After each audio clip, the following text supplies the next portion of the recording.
ये देख रहे हो ना दोस्तों आप लोग पिज़्ज़ा, ये मैंने बिल्कुल घर पे बनाया है। हम लोगों ने इसका बेस भी घर पे बनाया है। चलो दोस्तों वीडियो शुरू करते हैं। आगे का वीडियो देख रहे हो ना आप, कैसा है ये पिज़्ज़ा। चलो सब्सक्राइब कीजिए टेस्ट ऑफ भोपाल को और दबाइए इस बेल आइकन को, जिससे कि आपको मेरी वीडियोस मिलें सबसे पहले।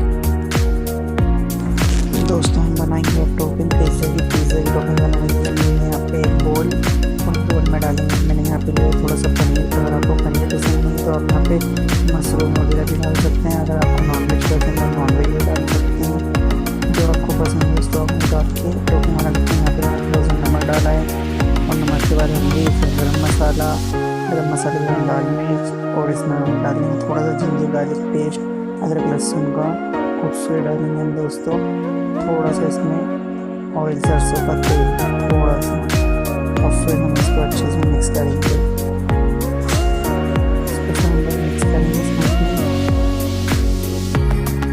इस तरीके से आपको मिक्स करना है, टूटे ना अच्छा मसालेदार।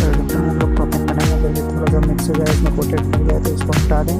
और जब मसाला बच जाए उसमें डालेंगे कटी हुई बड़ी प्याज, हमने बड़ी फ्राई कीजिए, उसको इस तरीके से काट के डाल दें और साथ शिमला मिर्च इस तरीके से। फिर हम इसको मिलाएंगे अच्छी तरीके से मिक्स करें। हमने टॉपिंग तैयार हो चुका है दोस्तों, इसको पेस्ट के अब हम इसको कन्वर्ट करके फ्राई करने के लिए फ्राई करने तेल नहीं डालना है। इसको अच्छी तरीके से गर्म कर दो, धुएँ वाला फ्लेवर लाने दोस्तों हम पहले डालूँगा इसमें पनीर को 1 मिनट तक फ्राई करें अच्छे तरीके से। मैं इसको सिर्फ धुआं वाला फ्लेवर करना है। 1 मिनट तक पकाने के बाद इसको एक प्लेट में ले लेंगे हम लोग। फिर इस तरीके से मतलब पकाया था, इसमें धुएँ वाला फ्लेवर ना आ जाए अच्छी तरीके से दोस्तों। फ्राई पैन को हाई लो में रखना दोस्तों। फिर मैं इसको प्लेट में निकालूंगा और उसी फ्राई पैन में फिर हम डालेंगे जब हमने प्याज और पत्ता, उसको भी हम 1 मिनट तक फ्राई करेंगे। और ये हो गई हमारी प्याज तैयार, प्याज और शिमला मिर्च। तो मैं इसको एक प्लेट में निकाल लूँगा इस तरीके से।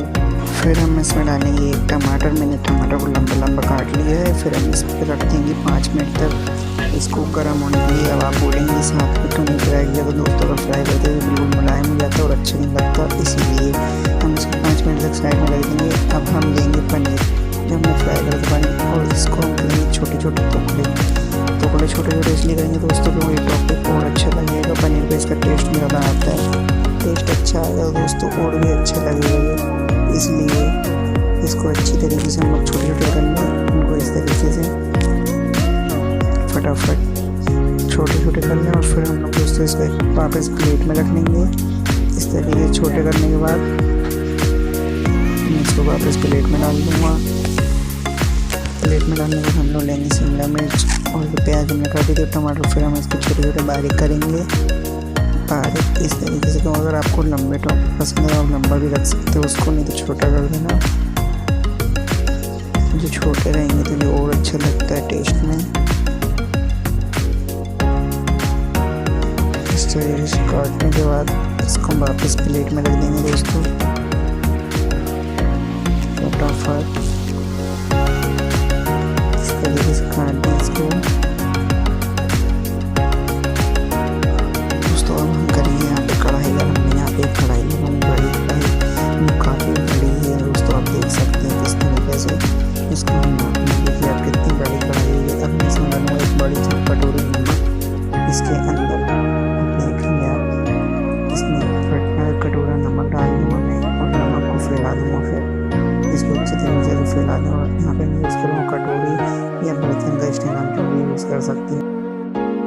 यहाँ पे जो आपके पास अवेलेबल हो स्टैंड या फिर कटिंग वाला या फिर ये स्टैंड होता है कल से बर्तन रखने का, ये भी हम यूज़ करते हैं। या प्लेट अगर कुछ हो जैसे हमें हाइट बढ़ानी है, हम यहाँ पे कटोरी यूज़ कर रहा हूँ। और फिर हम इसको रख देंगे गर्म करने के लिए इस तरीके से 10 मिनट के लिए ढाल देंगे ढक्कन कढ़ाई के ऊपर। ढक्कन ढाल देंगे 10-15 मिनट ताकि ये गर्म हो जाए अच्छी तरीके से। और अब बनाएंगे हम पिज़्ज़ा का बेस भी घर पर ही बनाएंगे दोस्तों। मैं यहाँ पर परात में एक कप डाल दूँगा मैदा। यहाँ पर मैदा का यूज़ कर रहे हैं, मार्केट से बिल्कुल नहीं लाएंगे। और इस चीज़ को मैं डाल दूँगा और फिर यहाँ पर मैं डाल थोड़ा सा नमक और नमक के साथ मेकिंग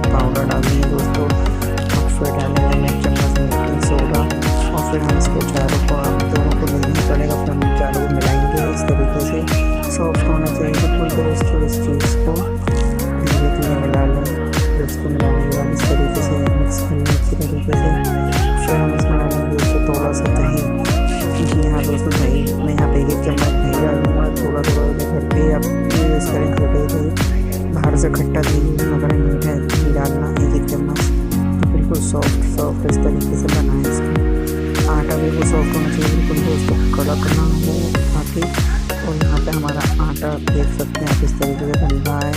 फिर हमें यहाँ पे एक चम्मच करके दही डाला, इकट्ठा ना डालना, इकट्ठा नहीं डालना है हमें, ठीक है ना दोस्तों। अब ऐसे हम बन जाएंगे। ये देखिए आप बिल्कुल सॉफ्ट आटा बन चुका है, आटा गूंद के तैयार है दोस्तों, बिल्कुल सॉफ्ट देख सकते हैं। हमारा आटा गूंद के तैयार हो गया दोस्तों। फिर हम इसमें डालेंगे थोड़ा सा ऑयल, 2 चम्मच मैंने ऑयल यूज़ करा है। 2 चम्मच ऑयल डालने के बाद हम इसको गूंद लेंगे अच्छे तरीके से, बिल्कुल सॉफ्ट होना चाहिए दोस्तों। एक बात का ध्यान रखें, कड़क ना हो आटा, इस तरीके से इसको आप देख सकते हैं इस तरीके से सॉफ्ट हो गया है। फिर हम इसको 2 टुकड़ों में करके बेलेंगे दोस्तों, इस तरीके से इसको बेलें, फिर काट के ऐसे करना, इसको 2 टुकड़ों में कर लेंगे दोस्तों। इतना बड़ा तो पिज़्ज़ा बनेगा नहीं कढ़ाई में, इसलिए 7 इंच का पिज़्ज़ा बनेगा अपना, तो उसके लिए ये करें, इसको एक एक कर लें। अब यहाँ पे हम यूज़ करेंगे जो आपके ऊपर प्लेट है, आटे में थोड़ा सा डाल के इसको थोड़ा सा आटा लगा लेंगे, फिर हम इसको बेलेंगे दोस्तों। वो आपके ऊपर है कि आप कितनी बड़ी प्लेट यूज़ कर रहे हैं दोस्तों, उस हिसाब से आप बेलने में। यहाँ पे मीडियम साइज़ की प्लेट यूज़ करूँगा, ये वाली छन्नी यूज़ कर सकते, या फिर इस तरीके की छन्नी हो, या फिर यहाँ प्लेट भी अगर आपके पास नहीं है तो आप प्लेट यूज़ कर सकते हैं। मैं यहाँ पे इस पर छन्नी का यूज़ कर रहा हूँ, तो मैंने इसके हिसाब से इसको कर लिया दोस्तों। इसको करने के बाद हम यूज़ करेंगे, इसमें फिट कर देंगे दोस्तों अच्छे तरीके से। ये देख लीजिए दोस्तों, ऐसे कर देंगे इसको। फिर इसमें हम करेंगे होल बारीक, इसके अंदर हम लोग होल कर देंगे ताकि दोस्तों फिर दोस्तों हम इसमें छेद कर लेंगे गलते कांटे से इस तरीके से। फिर हम इसमें लगाएंगे पिज़्ज़ा का जो आता है सॉस, पिज़्ज़ा सॉस, इसमें इस तरीके से कर लें। उसके बाद हम इसमें करेंगे पिज़्ज़ा सॉस की टॉपिंग, आप देख सकते हैं, इसको आप मार्केट से ले सकते हैं। इस तरीके से इसको लगा लें पूरा सॉस, और उसके बाद हम इसमें डालेंगे चीज़, पिज़्ज़ा चीज़ आप मार्केट से ले लें। यहाँ मैंने अमूल की पिज़्ज़ा चीज़ यूज़ करी है, उसको भी इसमें आप डाल सकते हैं इस तरीके से। इसको डालने के बाद आप देख सकते हैं, इसको मैं यहाँ पे यूज़ कर रहा हूँ अमूल की पिज़्ज़ा चीज़। इसको आप इस तरीके जितना आपको यूज़ में करना है डाल सकते हैं, ज़्यादा से ज़्यादा।